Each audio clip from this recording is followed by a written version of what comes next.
I will start just by saying that it is a real privilege to be here today.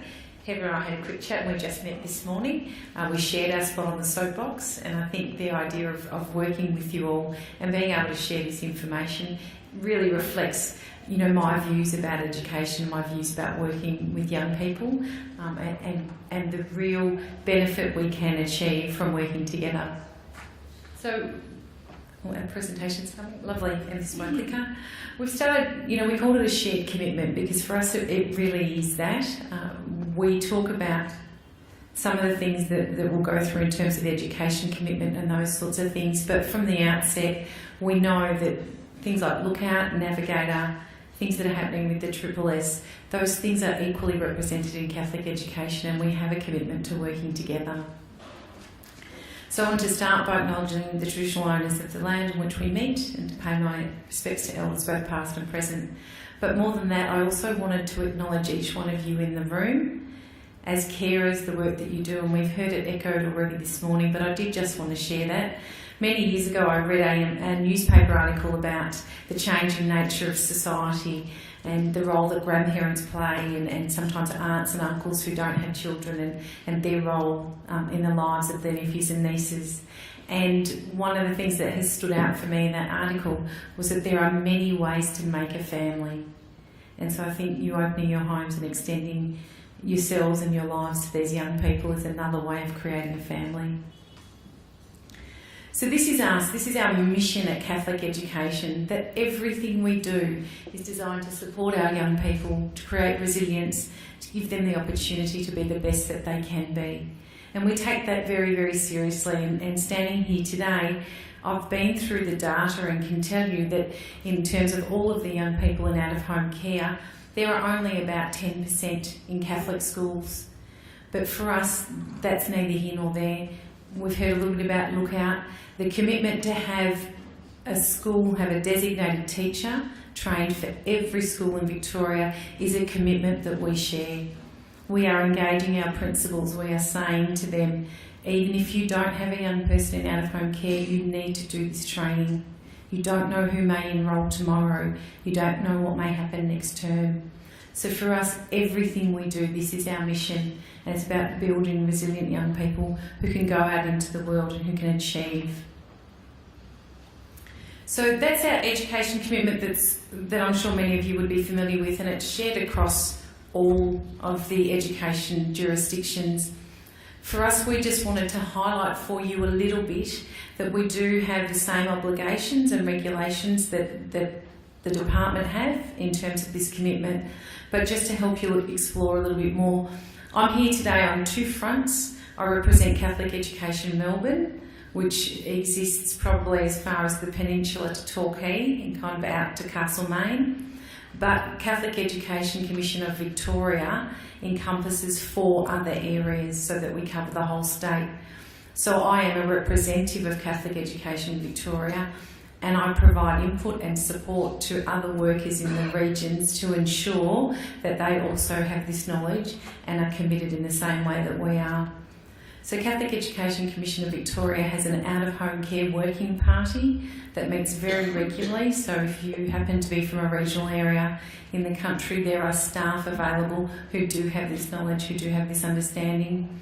We provide regular briefings to principals across the state in the area of out-of-home care, and we also provide key updates and training for our wellbeing staff in schools. So listening to Jill, I thought, well, she probably hasn't seen this because it hasn't been released yet, but it sounded remarkably similar to what I'm about to present in terms of that sense of belonging and being connected to schools. So we are in the process of launching our Wellbeing framework or blueprint for Catholic Education Melbourne and what it means for us. It's a guide for developing a holistic approach to wellbeing and to school-wide practices and processes that will enable all children to flourish.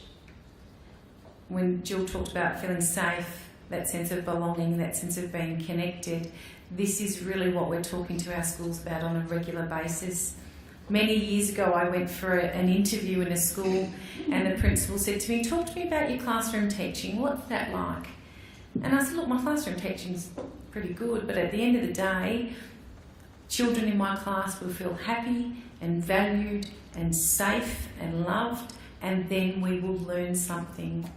And I think that's really essential for all the young people that we work with, and is reflected ongoingly in our new framework.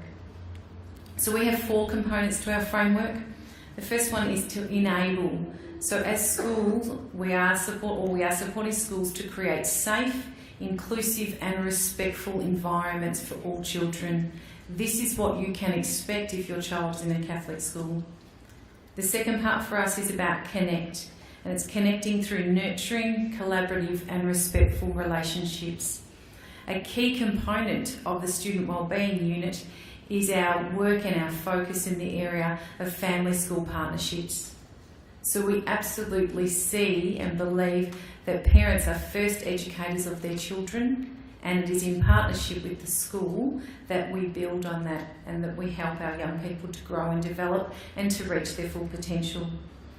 The third element of our framework is about engaged. So we want motivated, empowered and adaptable learners.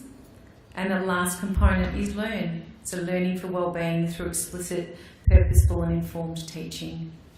So this is our framework that's about to be launched, but it is an expectation that you can have of every Catholic school that you engage with. So just a couple of other things about, I suppose, our resources and how things work for us. We have a designated student wellbeing leader in every school. And so we would encourage you, if you're working with a Catholic school, that this is a person that you tap into. And they have a focus on holistic, whole school approaches to wellbeing, prevention, early intervention, and some elements of targeted support. We also have schools that have staff designated for students with additional learning needs. So if your child is having challenges with their learning, then you can also access that person. And many of our secondary schools have school counsellors and psychologists available as well. We have a range of student wellbeing leaders networks. So we have designated staff in our schools, and we bring them together once a term to develop professional learning and to help them develop their understanding. Our biggest focus over the last 18 months has been to engage with the Berry Street Childhood Institute and do trauma-informed practice. So each of our schools has at least 1 or 2 people who've undergone significant professional learning, and it's now their role to go on and share that with other classroom teachers. So really what we're looking at, and I'm not sure how many of you are familiar with the Berry Street model, but really what it's looking at is practices that can be implemented in classrooms every day.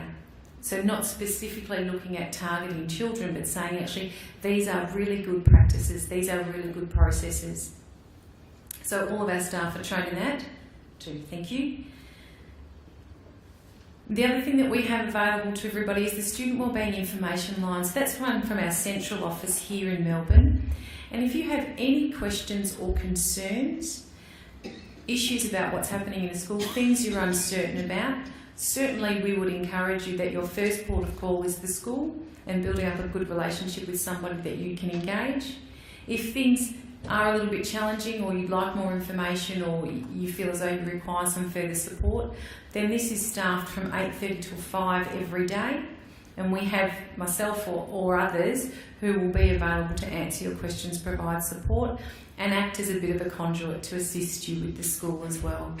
So certainly that's available to everybody. And I guess for us a key thing in closing is this idea of full flourishing.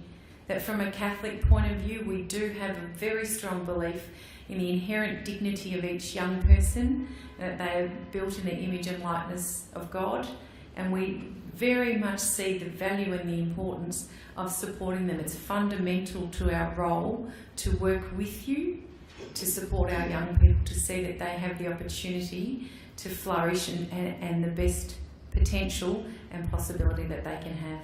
So thank you very much.